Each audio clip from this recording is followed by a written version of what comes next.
محمد 13 سالی زاروکێکی عفرینیە دەربەدەرە بەرێ خودایە کارگەهێکە سەرڕاستکردنا کەهرەبەیە ماکینەیان ئەو پشتی خواندنا خۆ لە کارگەهەکێ دخەبتە هم فێری کار دبە و هم مەسرەفا خۆشی قەزەنج دکە.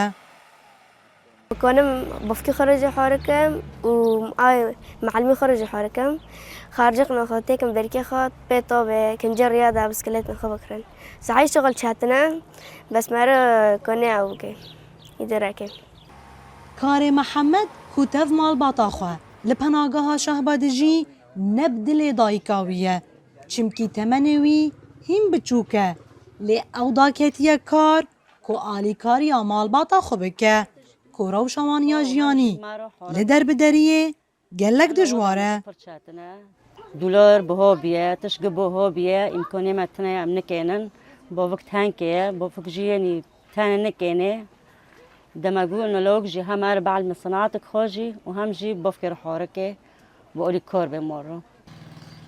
Ofîsa parastina zarokan li kantûna Efrîn û Şehbayê dide zanîn ku wan taniha 705 zarokên karker belgekirine lê hejmar hîn pirtir e. Ofîsa parastina zarokan balê dikişîne ku zehmetiyên aborî ku malbatên derbeder tê de dijîn sedema serekî ya karkirina zarokan e. Tê zanîn ku nêzî 100,000 derbederên Efrînî ji dema dagirkirina Efrînê de li kamp û gundên penageha Şehba dijîn. Ew dever dûrpêçkiriye û kêm hawarçûn û alîkarî derbas wê derê dibe. Lûma ev rewş astengiyan li pêş hewlên nehêştina karkirina zarokan derdixe.